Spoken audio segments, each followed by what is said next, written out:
السلام علیکم ورحمۃ اللہ وبرکاتہ۔ آج آپ کے سامنے ایک مسئلے کی وضاحت لے کر کے حاضر ہوئے ہیں جس کا جاننا بہت ضروری ہے، اور عام طور پر آپ یا ہر بندہ اس کو کم از کم سسپینس میں رہتا ہے کہ کیا ایسا ہو سکتا ہے، اور وہ مسئلہ ہے کیا کسی چور کے بارے میں عملیات کے ذریعے متعین کیا جا سکتا ہے کہ فلاں بندے نے چوری کی ہے۔ آیا کہ اس طرح کے عملیات کرنا کیسا ہے کہ کسی شخص کو متعین کر لینا عملیات کے ذریعے یا وظیفے کے ذریعے، استخارے کے ذریعے، تو اس میں انشاءاللہ کچھ وضاحت ہے، عرض کرنے کی کوشش کروں گا۔ شریعت مطہرہ نے مسلمان کی عزت، آبرو اور جان و مال کی حفاظت کا ذمہ لیا ہے، اور دوسرے مسلمان پر اس کو حرام فرمایا۔ رسول اللہ کا واضح فرمان ہے کہ تمہارا ایک مسلمان کا دوسرے مسلمان پر جان، مال، عزت، یہ سب حرام ہے، یعنی اس کی عزت کو مجروح نہیں کیا جا سکتا ہے، اور اس کا قتل وغیرہ یہ سب حرام ہے۔ اب رہا یہ کہ مسئلہ کہ بعض لوگ یوٹیوب وغیرہ پہ بھی دیکھو اپنے عاملین یا عملیات کرنے والے کہتے ہیں کہ اس وظیفے کو پڑھیں گے یا یوں عمل کرو تو چور جو ہے وہ دکھائی دے گا، اور چور کو متعین کر لیتے ہیں اس کے ذریعے، حالانکہ یہ بالکل غلط ہے۔ اس طرح کے عملیات کتابوں میں ضرور موجود ہیں، یا پیر صاحبان یا یوٹیوب وغیرہ پہ ضرور بتایا جاتا ہے کہ آپ اس عمل کو کریں گے تو چور کا چہرہ آپ کو واضح نظر آئے گا، اور یا پھر وہ علم العادات کے ذریعے، عدد کے ذریعے چور کو متعین کر دیتے ہیں۔ یہ نہایت ہی غلط بات ہے، چونکہ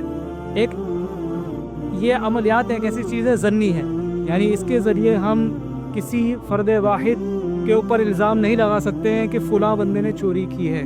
شریعت مطہرہ نے اس میں اتنی سختی اور احتیاط برتی ہے کہ شریعت کا حکم یہ ہے کہ اگر بندہ چوری کر لیتا ہے 10 درہم کی تو اس کا ہاتھ کاٹنے کا حکم دیا گیا ہے۔ اب اس چوری ثابت کرنے کے لیے شریعت مطہرہ نے قانون مقرر کیا ہے، اور وہ قانون یہ ہے کم از کم 2 گواہوں کو لانا ہوگا تو چوری ثابت ہوگی۔ 2 عادل متقی پرہیزگار آ کر کے گواہی دیں قاضی اسلام کو کہ ہاں ہم نے چوری کرتے ہوئے دیکھا ہے، پھر اس سے قاضی مزید سوالات کرے گا کہ کس طرح کی، کہاں کی، کس کی چوری کی، اس طرح کے، تاکہ کوئی شک و شبہات باقی نہ رہے۔ جب اس کی چوری ثابت ہو جاتی ہے تب اس کے اوپر حد لازم آتی ہے۔ اگر ایک مرد یا 2 عورتیں آ کر کے یہ گواہی دے کہ فلاں بندے نے چوری کی ہے تو شریعت میں ان کی گواہی رد کر دی جاتی ہے، اس کے اوپر حد لاگو نہیں ہوگی۔ تو اب آپ اندازہ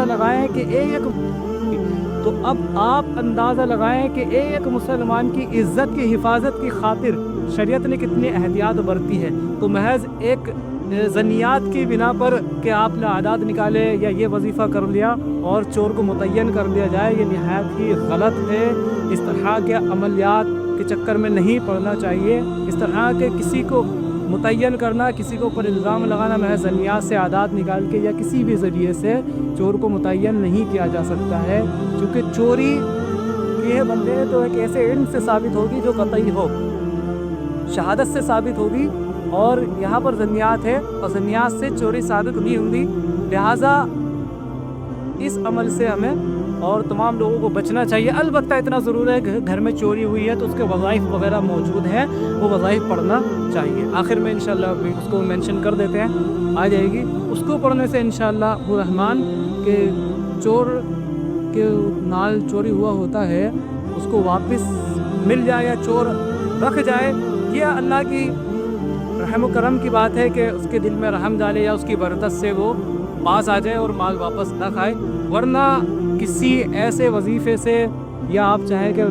کسی عامل کے پاس جا کر کے آپ چور کو متعین کر لیں، یہ بالکل شریعت میں اس کی اجازت نہیں ہے۔ السلام علیکم ورحمۃ اللہ۔